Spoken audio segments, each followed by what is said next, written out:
So what's been happening? So this is Honey, the squirrel glider. This morning we noticed that she's got a small swelling on the left-hand side of her face, and it looks like she's got an infected tooth right at the back. Okay.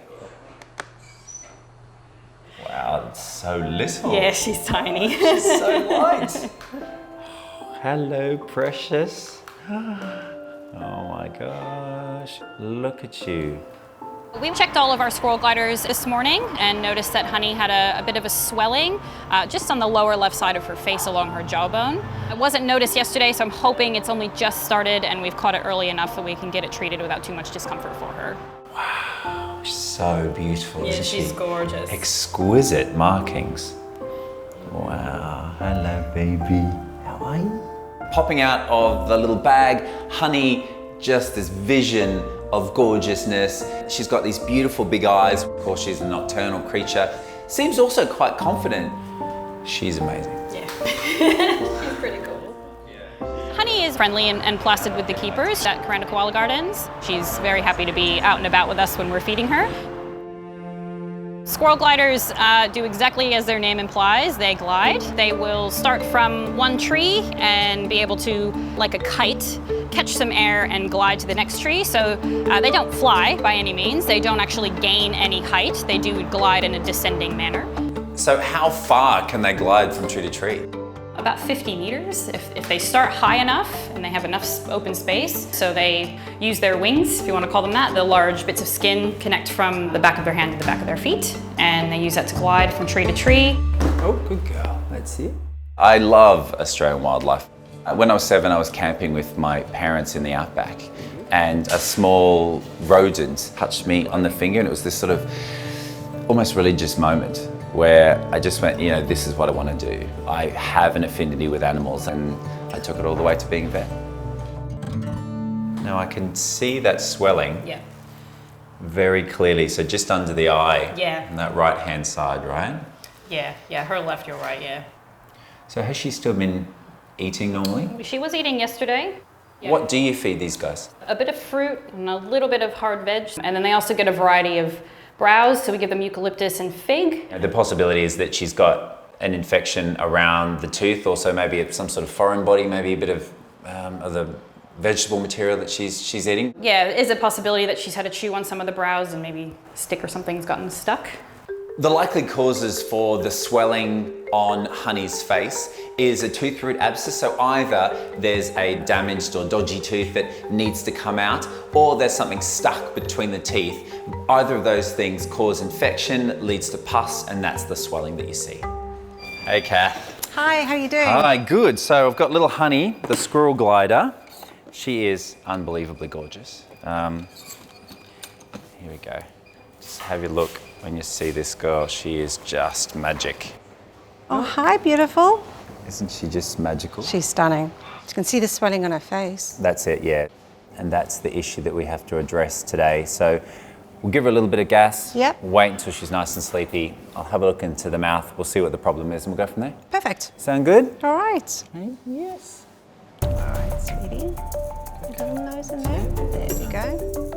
This is the first time Scott's treated a squirrel glider, and dealing with such a delicate native animal is making him more than a little nervous. All right, you happy for me to put the gas on? Yes, I am. Yeah.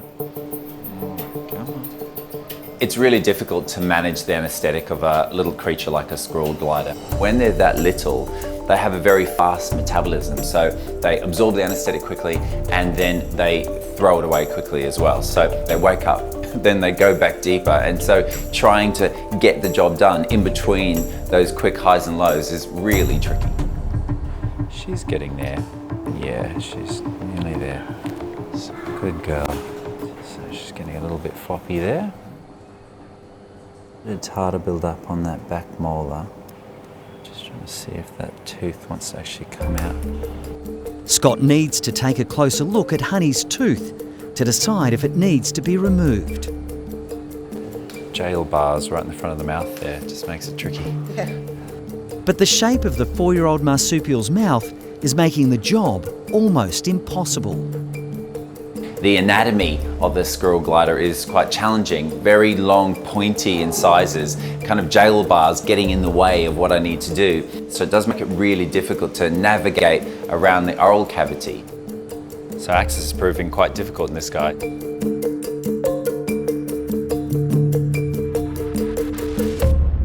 All right, sweetie, it's all right.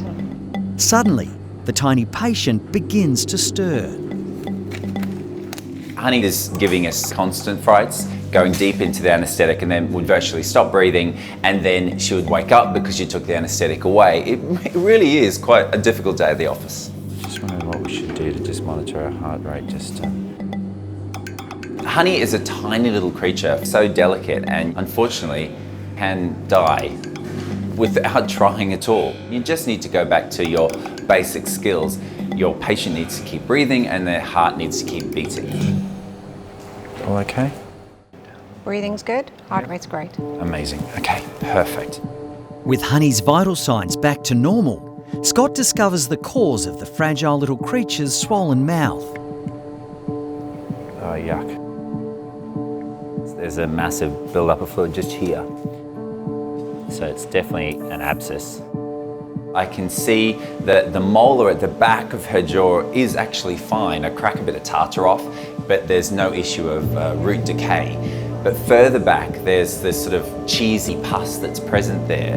And although I'm using cotton buds to try and remove the pus, there's still a big, large lump of fluid that needs emptying. Gosh, yuck. There is a lot of infection in there. Once again, the peculiar shape of Honey's mouth is preventing Scott from getting enough access to the infected area. There's definitely a hole down the back there where all this pus is coming from. So I think what we'll do, I might just put a tiny little incision just underneath the chin and flush it out that way. As a vet, you need to be light on your feet, and when you can't perform a procedure one way, you need to come up with a solution. So as I can't get the pus out of her mouth, I know I need to go from underneath to try and relieve that pressure of this abscess. What it means now is I need to perform a lancing of the area, basically using a scalpel, very carefully applied through the muscles and the nerves and the blood vessels of that area, and then allow the pus to run free and escape that area. Oh wow, that is disgusting. Oh Look gosh, at that. so much infection. Oh my God. As soon as I lance it, a torrent of nasty green pus comes flying out of Honey's face. How can something so cute produce something so disgusting? That is a huge amount of pus for a little creature. Yeah, it's half the size of its head. So glad we've done that. Okay. Oh, that's going to make such a massive difference. Just that pressure relief. You can just imagine. She'll be like, ah. Yes. Within the pus is a whole bunch of sort of toxins, and it actually really depresses you, makes you feel nauseous and sick. So now that we've got rid of that, that's going to be the start of Honey's recovery. Even the swelling's gone down considerably. Yeah, I can actually feel she's got a jaw again. Scott gives the infected area a flush before starting the tiny squirrel glider on a course of antibiotics. Okay, well that looks pretty good, I think. That face looks so much better. It looks so much better. Yeah. Hi, beautiful.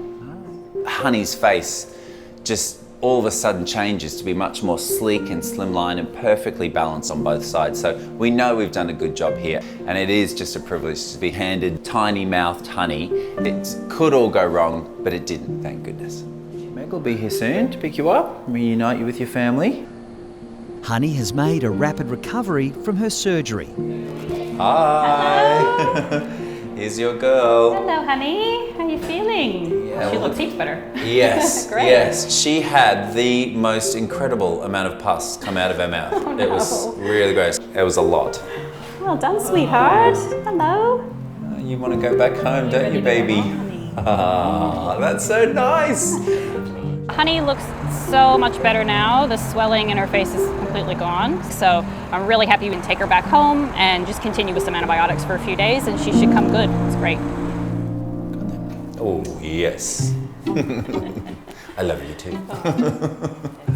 But Honey's not ready to go home just yet. She's become quite attached to Scott. Yep. Honey seems to be a little bit like Velcro with Dr. Scott. A little bit hard to get her off of him. I think she fell in love a little bit, has a little bit of a crush. Come on now. She just loves her vet, what can she say, you know? There we go, honey. This little creature is absolutely stunning, and getting the chance to have a little play with her and a bit of a smooch is really pretty special. I wish she was gliding off into the sunset back to the UK with me.